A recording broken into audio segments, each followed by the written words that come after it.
I guess we'll go ahead and get started. Let me get all my stuff. So this was pretty. I thought this was kind of funny. Up in Michigan, this was up in the UP or the Upper Peninsula, and a bald eagle decided it wanted to take out the Michigan Department of Environment, Great Lakes, and Energy, whose acronym is also Eagle. So there you go. And I love the headline: "Bald Eagle takes out Eagle's drones because it's 2020 and irony is dead." So they were mapping. They used the drones to map for shoreline erosion and research and whatnot. When an eagle decided it just wanted to take it out, so the drone now resides at the bottom of the lake, which I can feel because I've got a drone sitting somewhere at the bottom of a lake. But yeah, so that was pretty unique. One cool thing out of the news article is back in the 1970s, there was only 76 eagles in the area, whereas now there's 849 active bald eagle nesting sites in Michigan. So that's pretty cool. So a DJI Phantom 4 Pro Advanced is only a $950 drone? It's not, but they got it for that much. How? Right. Maybe that's the real story here. Yeah, how did they get a 950 version? That's awesome. So maybe we need to contact Michigan and figure out where they're getting their deals from. Exactly. Because I mean, I'd like a Phantom 4 Pro Advanced. So hey, that's super cool. All right. So this article comes from Aviation Today. And this is, let's see, I want to make sure this is the right article.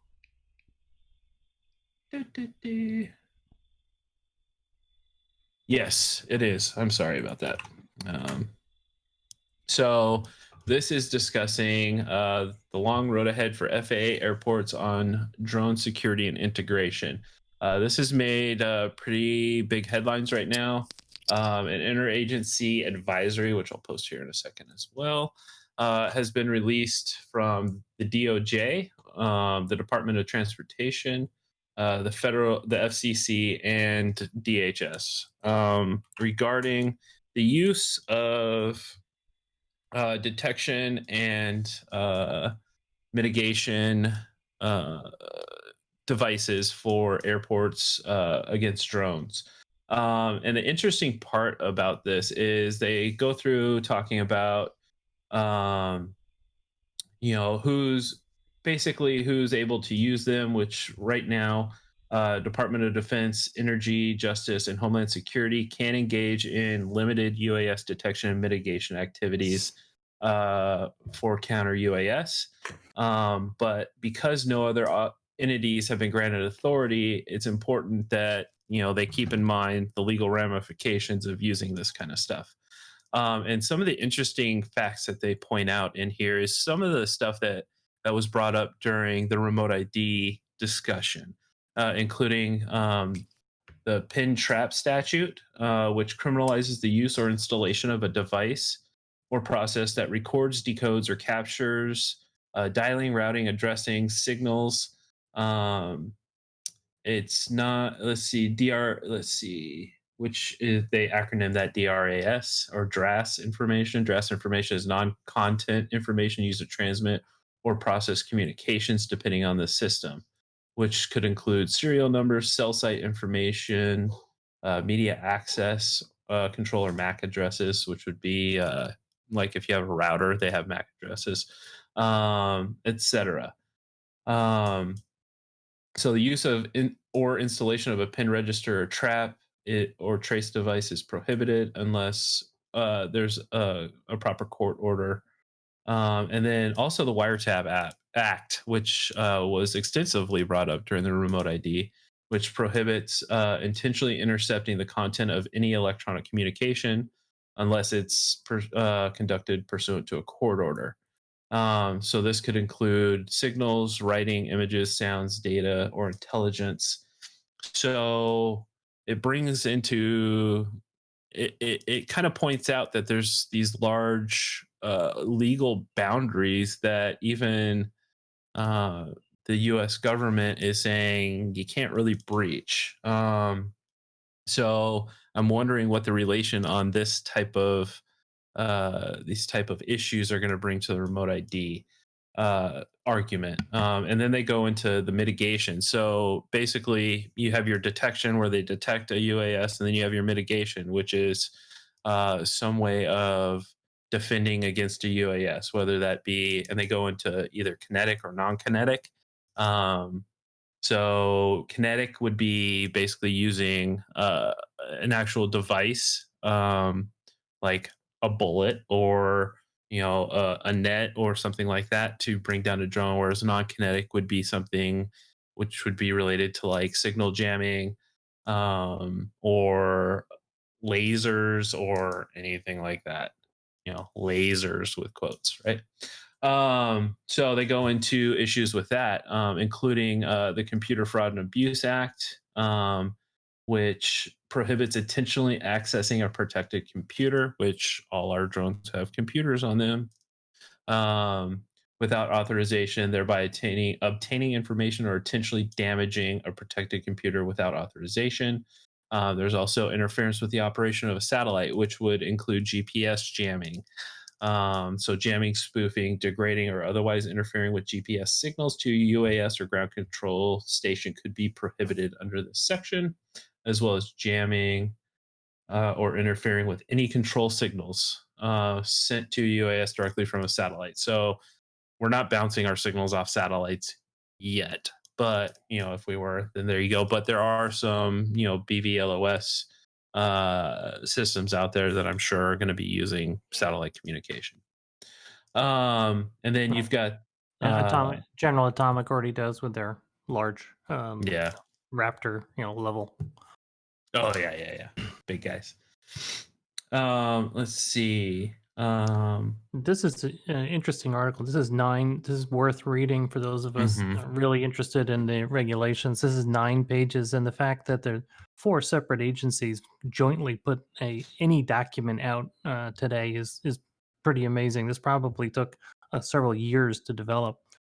I have to believe that, just as Josh was saying, is that the timing of this prior to the remote ID final rule coming out theoretically in December. I think this is a prereq to that they're trying to reiterate that a federal agency is the only agency that is authorized to detect or mitigate as in counter UAS work.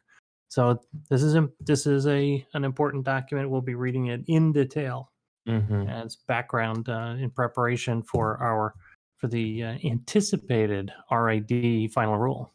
Yes, absolutely. So, it's definitely, like Dave was saying, worth a read. They even go through airspace. So basically, public right of transit through navigable airspace, and any kind of, interference with that can be a violation. So it's just really, really interesting stuff. So this just came out, I think, like yesterday or the day before. Really interesting stuff. Now we've got, this is from Bloomberg. We've got apparently Air Force One had a near miss with a small drone. Don't know what happened there, but basically, there were several reports, several witnesses that a device which was yellow and black and shaped like a cross was off the right side of the plane. It was seen by several passengers on the jet shortly before it touched down at Joint Base Andrews in Maryland. So I do know that I read a couple different articles regarding this. Basically, everybody's investigating it. We got the Pentagon investigating, and the military, different military factions are investigating it. But they go. The interesting part about this article is it's the first time I haven't seen Gatwick, to Bruce's comment here, not mentioned in an article regarding a near miss. But they do talk about a couple other near misses. So there have been a handful of instances in which drones actually struck aircraft, but none have resulted in a serious crash or injuries, according to the NTSB. They did talk about a drone being flown in New York City when it struck an Army helicopter. It did damage, but it was able to land safely. They talked about the drone that most likely hit uh, a helicopter in LA. And they do talk about Newark International uh, when a pilot nearly collided with a small drone, but they don't bring up Gatwick. It's amazing. It's like people are learning. I don't know, but it's just so there's that. Also, just be aware that if the president does come anywhere near you or your state, there's a TFR that's, I forget, 40, 50 Absolutely. miles wide from the airport. So 30-mile radius. 30? That's right. There was two of Yeah. those in Minnesota. He flew We had into one an in airport Milwaukee too. about 6 Yeah. miles away from me, and yeah, it's like, so I can't go fly my tiny whip in my backyard under the trees because the president is somewhere nearby in the state. Yep, It's exactly. a little crazy. I was 3 miles from that border, so I was okay. From that Yeah, radius. I mean, the last time Trump was in Phoenix, they put a massive TFR up, and I know he was in Yuma over the weekend. So, or no, yesterday or day before yesterday. So yeah, the big TFRs in place for those. Also, DNC there's a TFR for that. So just make sure you're paying attention to the TFRs. For Definitely the don't want to get mostly virtual DNC? yeah. Or are there actually a lot of people there? Well, the FAA did post a thing for a TFR for the DNC. So Just kind of wondering if they've had those in the works when they were supposed to be in-person events, like the Yeah. baseball games, and then they Right. just still put them out there even though the crowds aren't there anymore. Yeah. All right. So this is pretty cool. We've got this comes from via Aviation Pros, but from the U.S. Department of Transportation. Lane Chow announced on August 6th that the FAA is awarding $3.3 million in research and training grants to universities that comprise the Air Transportation Center of Excellence, also known as as well as the Alliance for System Safety of UAS through Research Excellence, which is also known as Assure. Assure has been a topic of conversation among hobbyists, especially around when we were talking about drone impacts and that kind of thing. They put out that most people have probably seen it, the drone impact where they're using a phantom to collide with an airplane wing. There's some interesting conversations around whether that was done the right way and using flawed data from that to basically create risk assessments. But at any rate, a good chunk of this is going to the University of Mississippi, who is the they oversee the Assure Coalition. I think there's quite a few different looks like about 20 different universities that are a part of that program, including Embry-Riddle, New Mexico State, UC Davis, Tuskegee University, on and on and on. Have you seen the FE simulation of the Phantom? I want to say I have, but you'd have to remind me of it. Let's see. One second. I'll pull up this one. I'm on Assure's website right now, real quick. Detected noise. Well, What does the your- FE stand for there? An FE simulation? Finite element, also finite difference type of analyses. Something I spent 2 years of my life selling back in 1980 and 81. Oh wow. Let's see. And continuing on the FAA, we've got FAA continues drone integration initiative. So, as part of the FAA reauthorization, they were required to establish a collegiate training initiative program. So, for those who might be interested in uh, getting an education in drones, this article lists the uh, colleges and universities that have drone training programs, and there's quite a few of them. A lot of them seem like they are community colleges, but there are some. Let's see, we've got Embry Riddle, uh, and a couple. Yeah, most of them are community colleges, but um, if you're looking for an education in drones. That's just the first 33. There's 80 colleges in total. Alan?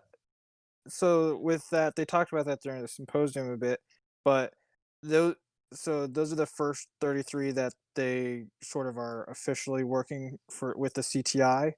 Uh-huh. But then there's a couple still working on the process of getting approved and all that stuff from the CTI. Gotcha. And that there's like I think it's like 81. So I just said 80, but Yeah. there's there's more schools out there that offer it. It's just they're They're still working not. through the process. Gotcha. Perfect. And they even so with the CTI as well, it initially says that they have to have associates or masters in UAS, but I was talking to the person in charge of that, and she said that they're also looking for schools that even just like offer a certification in UAS or something like that. Oh, cool. So they're opening it up to as many. They're trying to get as many schools as possible. Well, hey, that's a good thing. Yeah. And of interest is any of these schools accepting these grants, then none of those schools would be able to purchase drones, BNF drones that are made in China if the legislation that's in the Senate passes or the executive order that has the same intent. Dave, are you to- screen capping my computer? Because that was literally the next article I was going to bring up. So, U.S. nears law banning Chinese drones. So, an amendment to ban U.S. government use of Chinese drones appears almost certain to become law within weeks. Contained within the National Defense Authorization Act, the measure bans the purchase of commercial drones made by a covered foreign entity, including China, by any U.S. government agency. The ban covers both purchases of new drones and flights of drones already in agencies' fleets, which would need to end within 6 months. The ban also extends to drone components, including drivetrains, cameras, and circuit boards. that last bit, I hope not, because they changed it. Let me click through and look at this reference, because the updated version of the legislation excluded components, and it was just BNF drones. Gotcha. So we'll take a look at that. I'm not doubting that you're. Yeah, I'm just reading what the article says here. Correctly.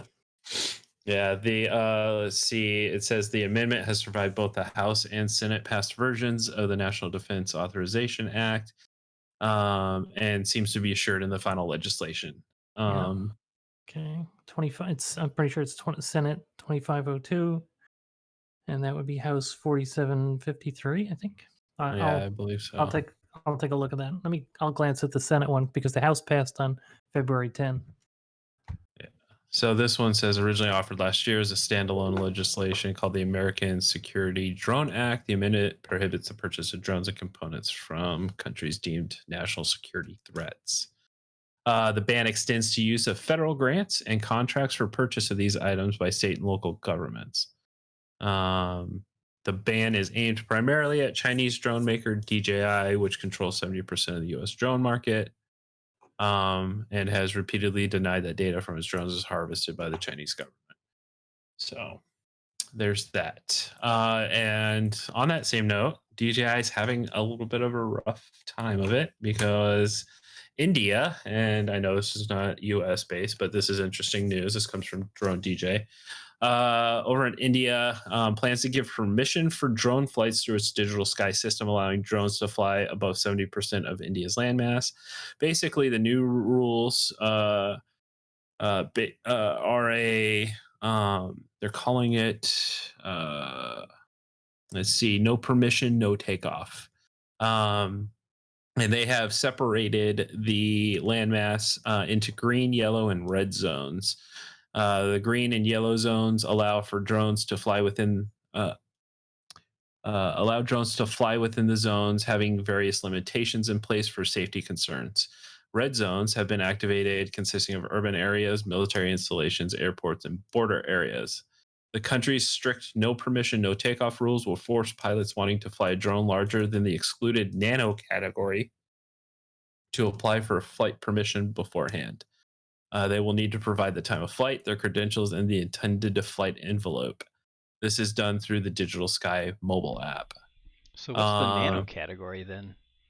Well, I'd have to let me click through real quick. I don't see it on that page, but the local Indian drone manufacturer shared that if flight permissions are only given using its government's Digital Sky platform, foreign drones such as DJI and Parrot that are not NPNT or no permission, no takeoff compliant would be considered illegal, forcing them out of the country. So that's a little bit of a rough time. Let's see. I'm going to click through. And we give permission to local drone. This would force these or leave the door open for local manufacturers. I don't know. That would be an interesting. I'll have to dig into that a little bit. But yeah, a little bit of a rough week for DJI there.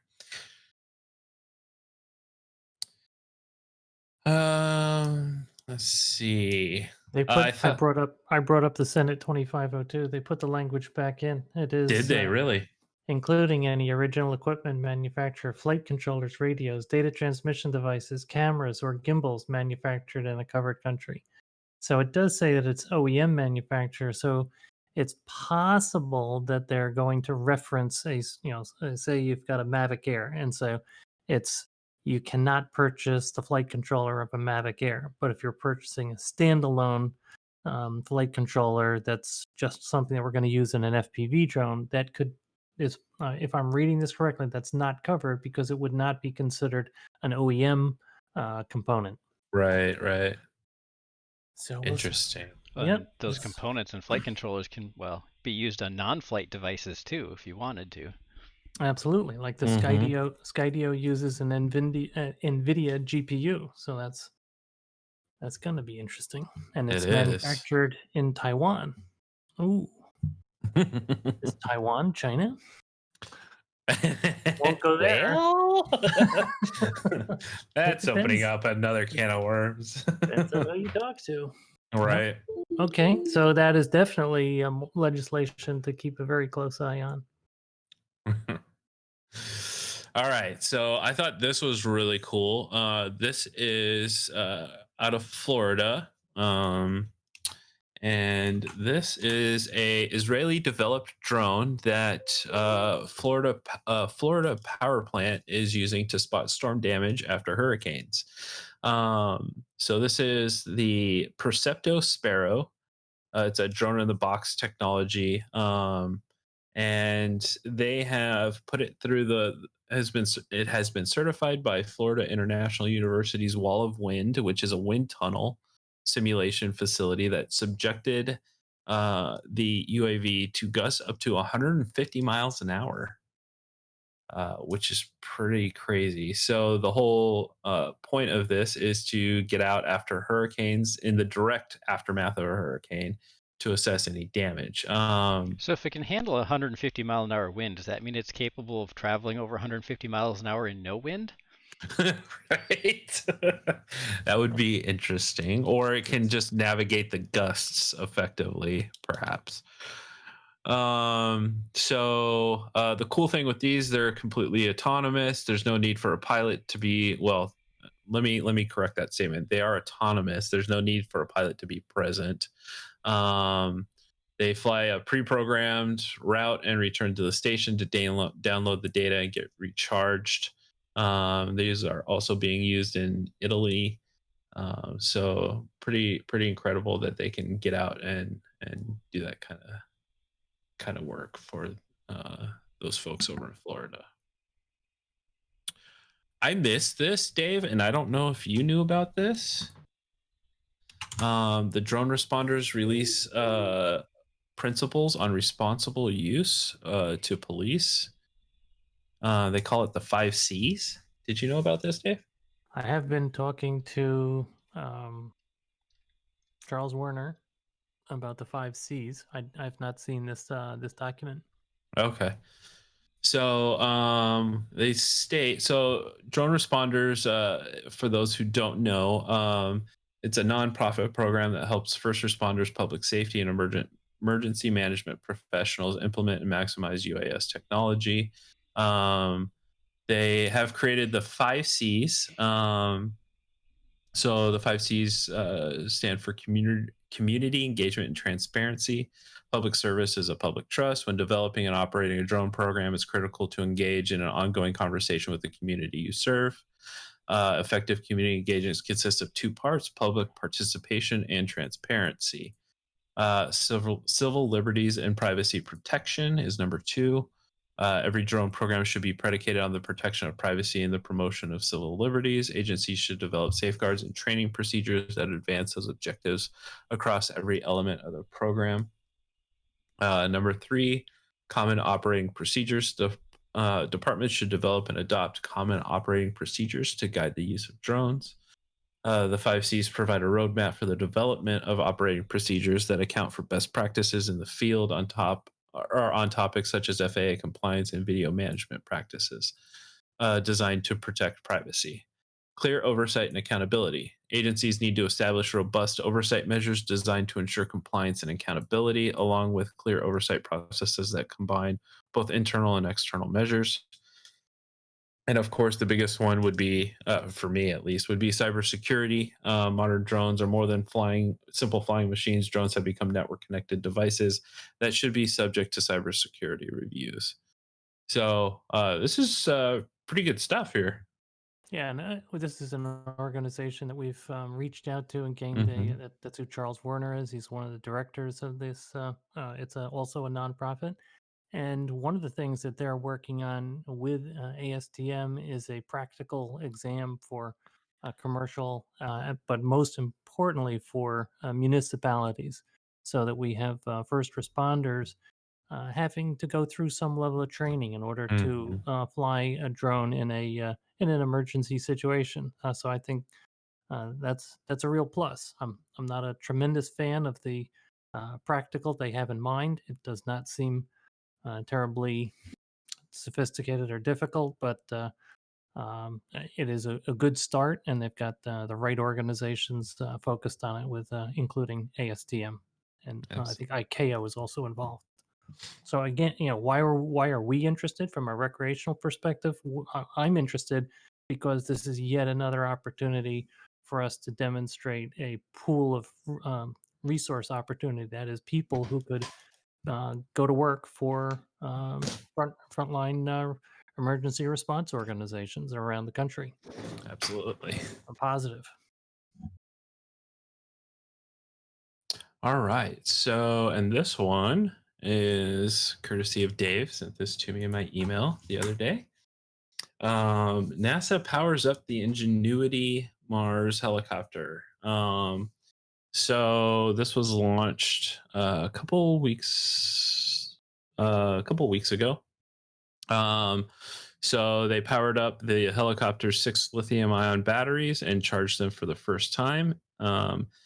The engine weighs 4 pounds, which is currently stowed beneath the Perseverance's belly. So it's they basically gave it a test drive. They launched this on July 30th. So yeah, a couple days, about 20 days ago. Since everything went by the book, they'll perform the same activity every 2 weeks to maintain the batteries. takes about 8 hours to charge the batteries. That's interesting. The batteries were only charged to 35% of their maximum in order to maintain optimal battery health. Hey, look at that. Storage charge in space, guys. That's awesome.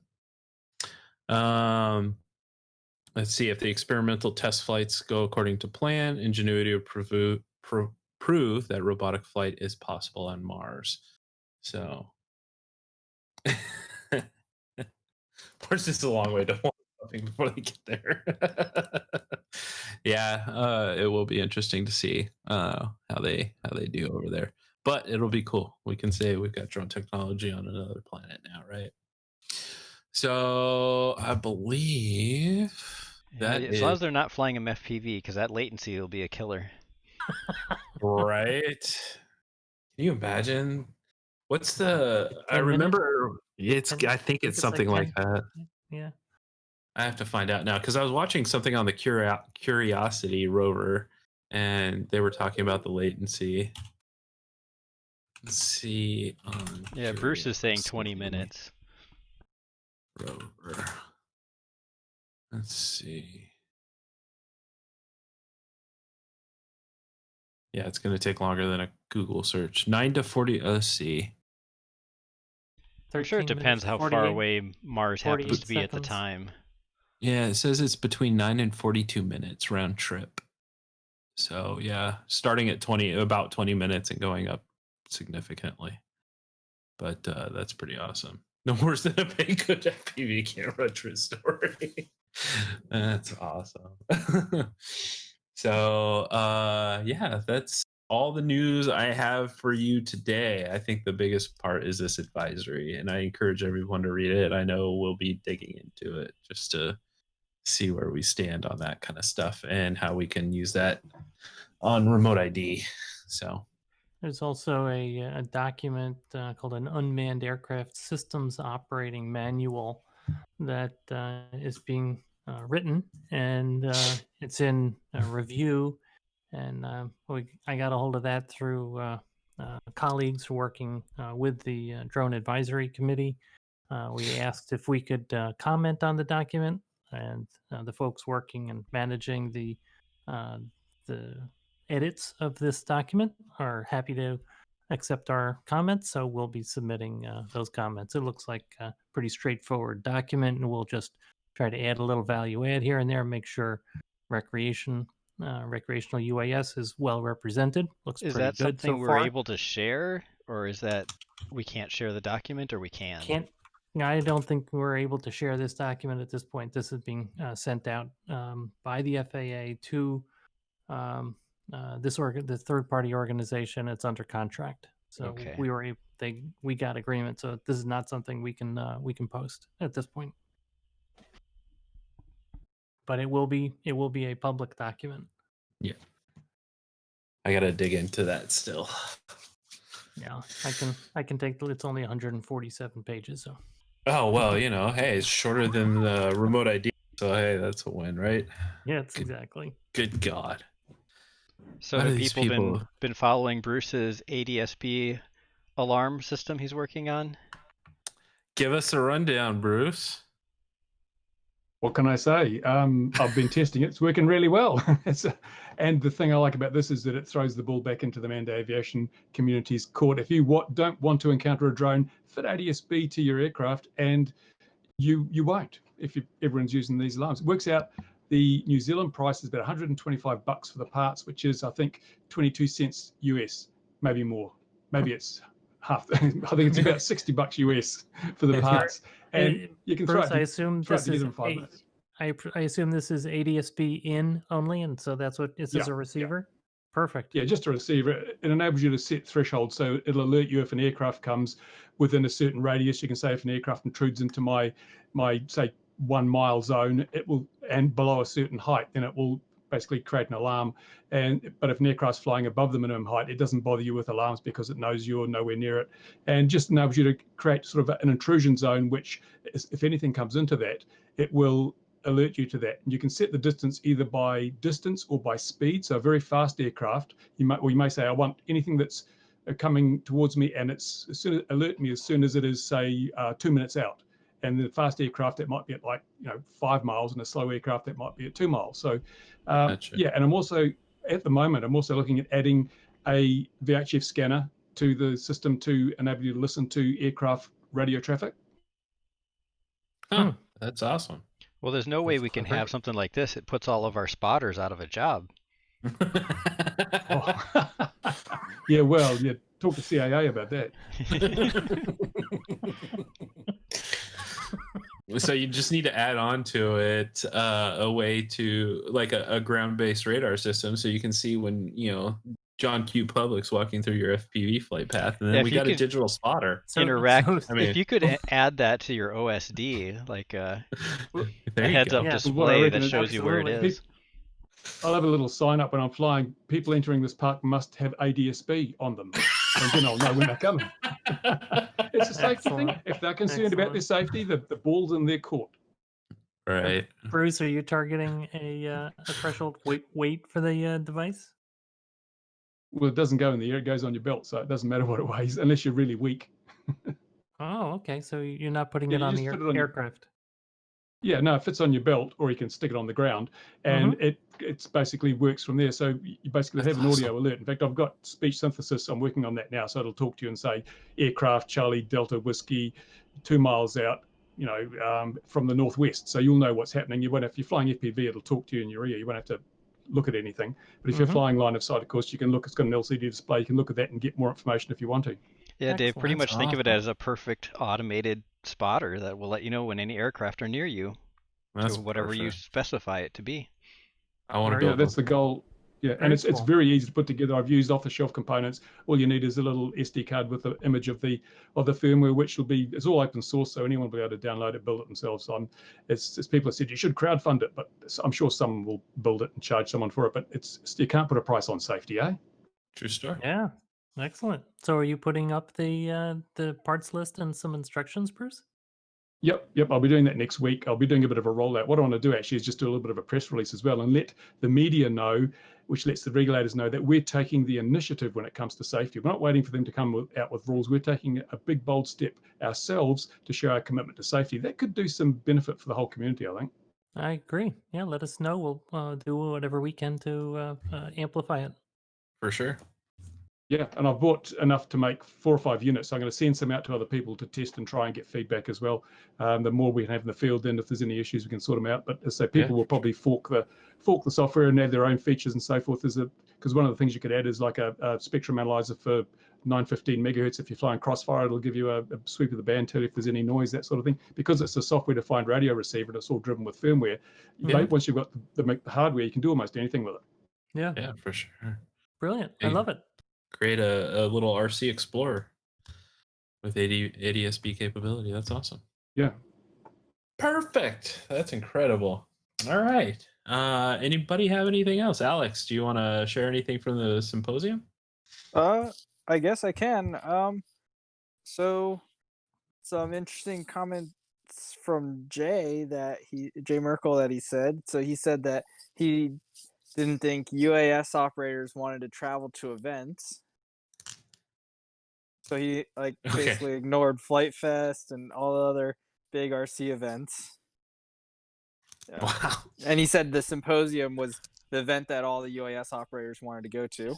Like, people don't want to travel this year, or No, in general. in general? In general. Yikes. Oh, we've got West Coast Throwdowns UAS. happening right now, so I see there's that. FPV people all the time, constantly, even just want to meet up with anybody.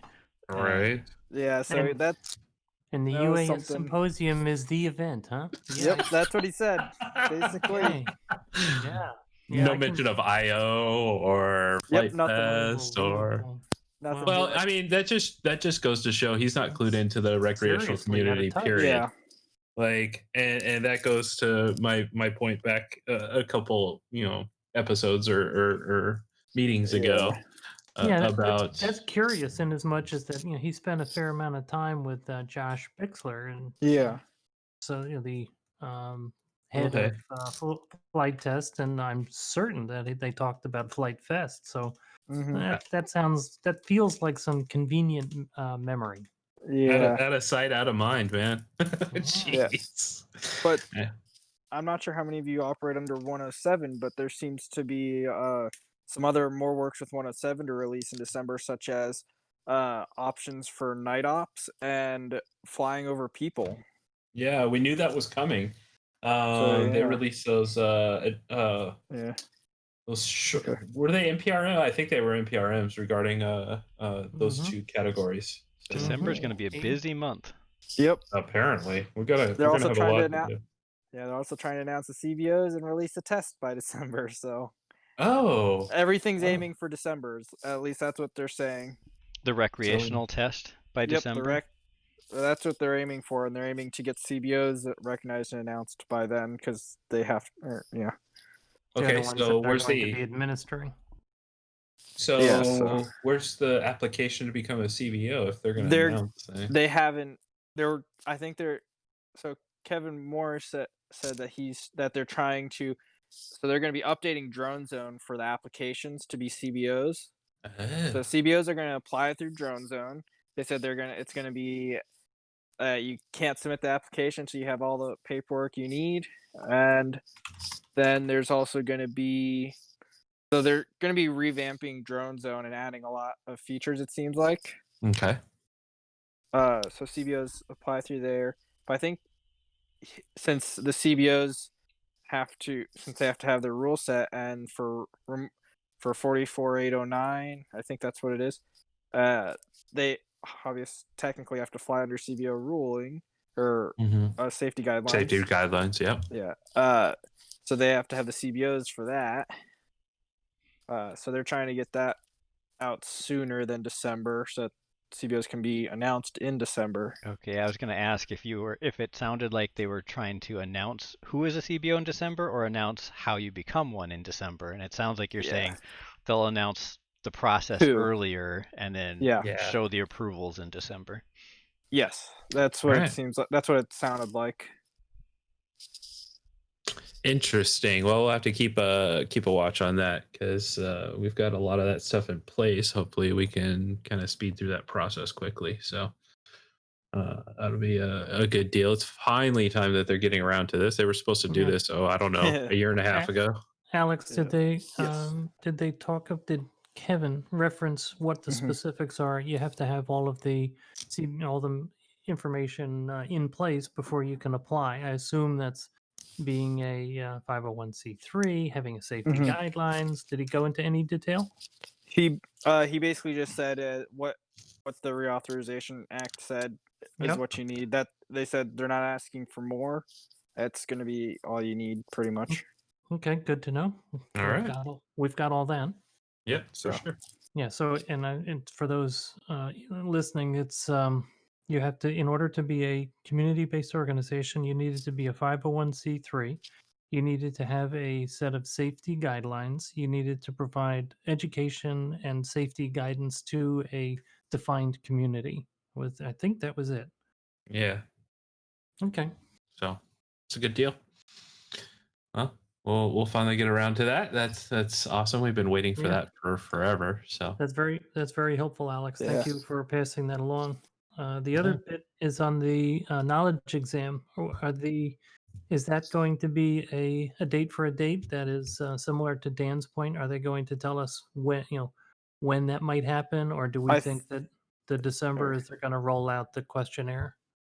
December, I think, is when they're going to roll out the applications to be a test administrator, to be a testing organization. Yep. Gotcha. So December is going to be a busy month for UAS. Yeah. Interesting. And by proxy, a busy month for us. Yes. All right. Well, that's good information. Thank you, Alex. Start asking for time off from work for December now. Yeah, no kidding, right? There's some vacation, man. All right. Well, all right. Anybody else have anything?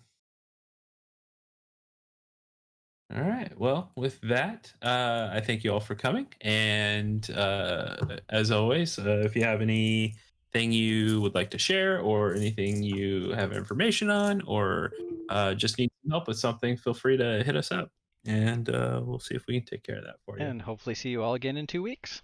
Absolutely. Thank you. Have a good evening. Have a great night, everybody. And good morning to Bruce.